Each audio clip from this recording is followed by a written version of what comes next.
Hello दोस्तों, स्वागत है आपका एक बार फिर से हमारे चैनल टाटा 24 में। इसी तरह की डरावनी और सच्ची घटनाएं देखने के लिए हमारे चैनल टाटा 24 को सब्सक्राइब करें और बने रहे हमारे साथ टाटा 24 में। तो दोस्तों, आज की हमारी कहानी है चुड़ैल से प्यार का तीसरा पार्ट आ गया है। और जैसा कि मैंने सेकंड पार्ट में बताया था कि वह लड़की सोनू को सपने में दिख रही थी।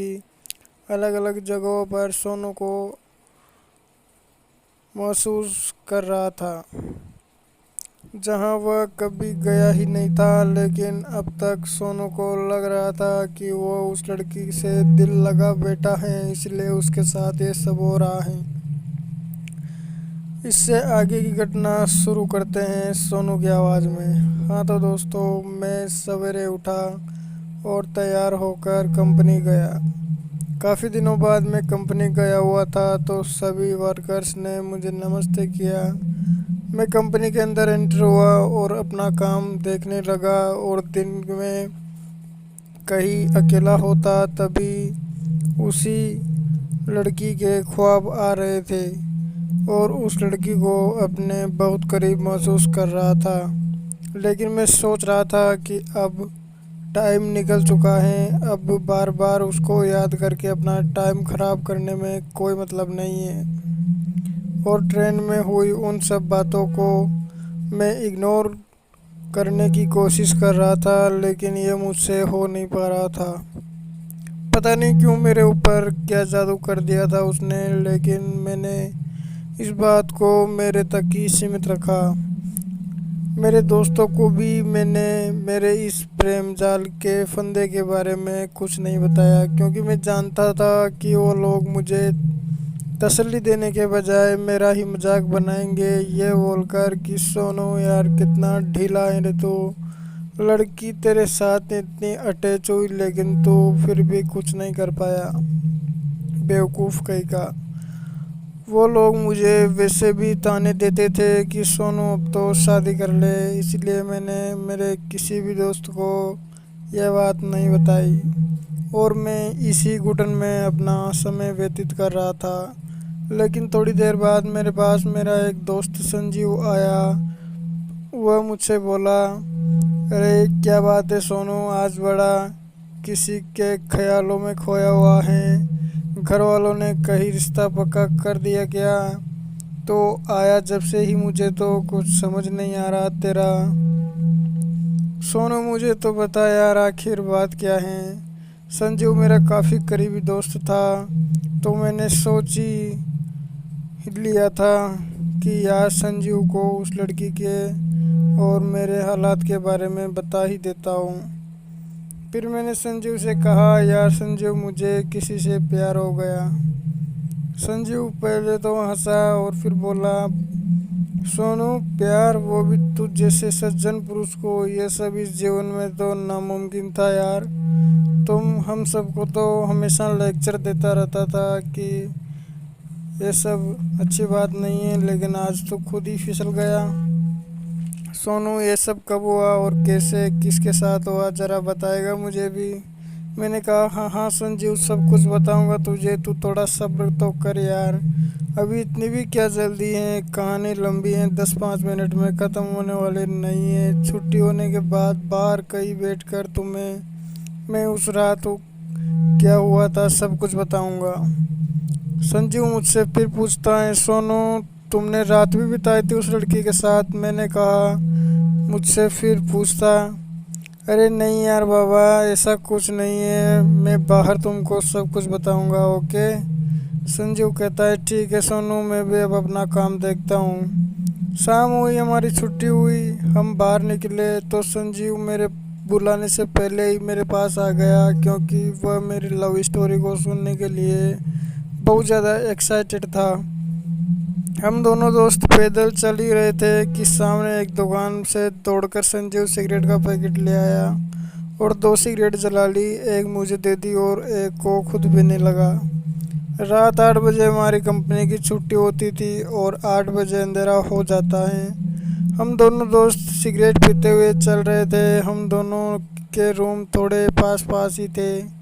वह लगभग 1 किलोमीटर हम दोनों रोज साथ ही चलते थे।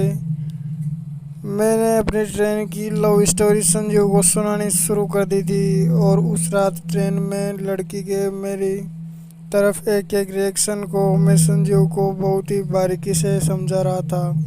वह भी इंटरेस्ट ले रहा था। सिगरेट खत्म होते ही संजीव फिर से सिगरेट जला ले और एक मुझे दे दे और एक खुद पीने लग जाए। इस तरह मैंने मेरे दोस्त संजीव को शुरू से एंड तक पूरी बात बता दी। हाँ, सच में ही तुम्हारी लव स्टोरी इंटरेस्टिंग है, लेकिन यार सोनू, मुझे तो नहीं लगता कि वो लड़की तुमसे प्यार करती होंगी। फिर मैंने कहा, क्यों यार संजीव, तू ऐसा क्यों बोल रहा है? संजीव कहता है, देख भाई, उसने फ़ोन पे से पैसे ट्रांसफ़र करने के लिए तेरा नंबर भी लिया था।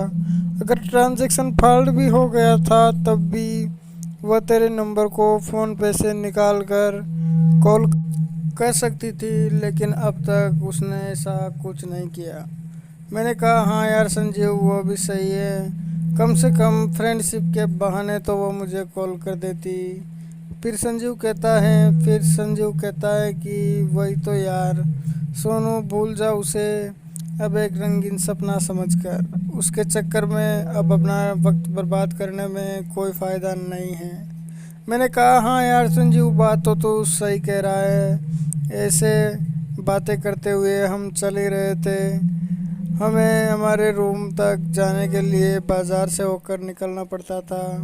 अब तक हम दोनों वहीं पहुँचे थे और बाज़ार में सब्जियां वगैरह खरीद रहे थे। सब्जियां लेकर मैं जैसे ही पीछे मुड़ा तो मैं एक पल के लिए सदमे में आ गया था। मैंने सड़क के दूसरी तरफ संजना को देखा। वो वही खड़ी हुई ऐसे लग रही थी जैसे किसी बस या टैक्सी का इंतज़ार कर रही हो। मैंने जल्दी से संजीव को बताया, संजीव देख, सामने वह जो ब्लैक स्टॉल वाली लड़की दिख रही है वही है संजना। फिर संजीव बोला, सोनू पागल हो गया क्या? संजना वाला यहाँ क्या लेने आएगी? मैंने कहा, अरे संजीव, मैं पागल नहीं हुआ। मैं उसको अच्छी तरह पहचान सकता हूँ और ड्रेस भी उस दिन सेम कलर की ही पहन रखी थी उसने जो आज पहने हुए हैं। तुम्हें विश्वास नहीं तो चलकर बात करते हैं संजना से। हम दोनों दोस्त संजना के पास सड़क के दूसरी तरफ गए और हम उससे कुछ पूछते उससे पहले ही वो बोल गई, सोनू कहाँ थे तुम? एड्रेस तो तुमने महिंद्रा वर्ल्ड सिटी का ही दिया था। मैंने कहाँ कहाँ नहीं ढूंढा तुम्हें।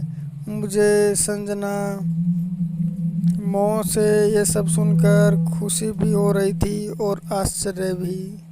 खुशी मुझे यह थी कि संजना मुझसे प्यार करती हैं, इसलिए मेरे लिए यहाँ तक आई हैं। और आश्चर्य मुझे यह था कि उसे मुझसे इतना प्यार कब हो गया जो यहाँ तक सिर्फ मुझे ढूंढने आ गई। और ट्रेन में तो इसका ऐसा कोई रिएक्शन नहीं दिख रहा था। खैर जो भी हो, लेकिन मेरी खुशी का अब कोई ठिकाना नहीं था। फिर मैंने संजीव की तरफ देखा तो पाया कि संजीव उसकी होने वाली भाभी की तरफ ना देखकर इधर उधर देख रहा था। फिर मैंने धीरे से संजीव को बोला, संजीव कैसी लगी तेरी भाभी? इधर क्या देख रहा है? तुम्हारी भाभी यहाँ है। संजीव कहता है, यार सोनू, तू सच में ही पागल हो गया क्या? कौन सी भाभी और कहाँ है तेरी ब्लैक स्टॉल वाली संजना? फिर मैंने कहा, अबे पागल, यह देखना सामने। फिर वह तो ऐसे ही बोला, कहाँ देखूं? हम दोनों के अलावा और यहाँ कोई नहीं खड़ा है। फिर ये सब देखकर वह लड़की मुझसे कहती है, सोनू, मैं यहाँ तुम्हारे सिवा किसी को नहीं दिखूंगी। और क्या तुम भी ये चाहते हो कि तुम्हारे अलावा मुझे कोई और देखे? उसने मोटे स्वर में ऐसा कहा। ऐसा सुनकर मेरे पसीने छूट गए और मैं संजीव के गले से चिपक गया। संजीव, ये लड़की नहीं, ये चुड़ैल है। चुड़ैल, मुझे जल्दी से रूम पे ले चल यार। फिर संजीव ने मेरी मजबूरी को समझा और अपने रूम पे लेके गया। और 7-8 दिन तक अपने रूम पर ही रखा और अपने साथ ही काम पे ले जाता। उसके बाद से ही दोस्तों, जहाँ कहीं भी मैं रात में अकेला होता हूँ, मुझे ऐसा लगता है कि संजना मेरे आसपास ही है, इसलिए मैं कहीं अब अकेला नहीं जाता। तो दोस्तों, यह थी हमारी चुड़ैल से प्यार की सच्ची और डरावनी घटना, जो अगर आपको पसंद आए तो लाइक शेयर सब्सक्राइब ज़रूर करें। मिलते हैं फिर नेक्स्ट वीडियो में, तब तक के लिए बाय, टेक केयर।